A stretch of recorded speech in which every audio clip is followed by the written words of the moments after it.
ඔබ මකර ලග්නයේ නුපන් කෙනෙක්ද? එහෙනම් මේ අලුත් අවුරුද්ද ගැන අහන්න ලැබෙන පළවෙනි ආරංචියම සුපිරි. මකර ලග්න හිමියන්ට මේ අවුරුද්ද නිකම්ම අවුරුද්දක් නෙවෙයි.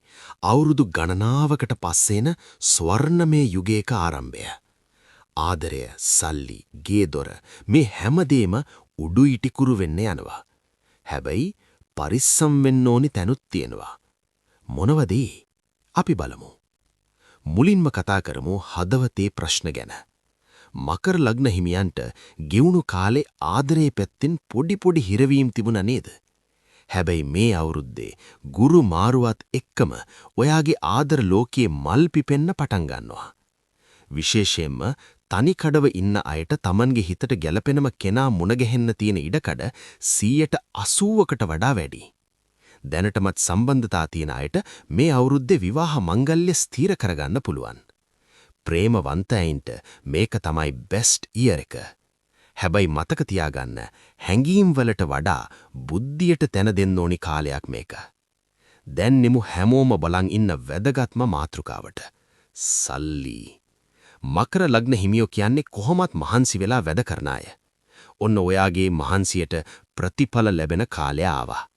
ව්‍යාපාර කරන අයට අලුත් ආයෝජනවලට මේක සුපිරිම කාලයක්. රස්සාව කරන අයට උසස් වීම වගේම පඩි වැඩිවීම බලාපොරොත්තු වෙන්න පුළුවන්. හැබැයි පොඩි ටිප් එකක් දෙන්නම්. මේ අවුරුද්දේ මැද භාගයේදී අලුත් ආදායම් මාර්ගයක් පටන් ගන්න ලැබෙන අවස්ථාව මග හරින්න එපා. ඒක තමයි ඔයාගේ ගේම් චේන්ජර් එක වෙන්නේ. ධන වාසනාව අත ළඟමයි. මකර ලග්න හිමියන්ගේ හීනයක් තියෙනව නේද? ලස්සන ගෙයක් හදන්න නැත්නම් අලුත් වාහනයක් ගන්න. මෙන්න ඔබට සුභ ආරංචියක්. මේ අවුරුද්දේ ග්‍රහ චාරිකාවට අනුව ඔබට දීපල ලාභ ලැබීමේ ඊටාම ඉහළ ප්‍රවණතාවයක් තියෙනවා. පරණ ඉඩම් ප්‍රශ්න විසඳෙනවා වගේම කාලයක් තිස්සේ හීනයක්ව තිබුණ වාහනයක් මිදුලට ගේන්න මේ අවුරුද්දේ ඔයාට වාසනාව තියෙනවා. විශේෂයෙන්ම මැයි මාසෙන් පස්සේ මේ දේවල් වලට තියෙන බාධා ඉවත් වෙලා යනවා. සමස්තයක් විදිහට ගත්තම මකර ලග්නයට මේ අවුරුද්ද රන් අස්වනු නෙලන කාලයක්. හැබැයි මතක තියාගන්න වාසනාව කියන්නේ දොර ළඟට එන දේ විතරක් නෙවෙයි. ඔයා ඒක අල්ලගන්න විදිහයි. සෙනසුරු අපල තියෙනවනම් නිල් පාට ඇඳුම් භාවිතා කරන්න.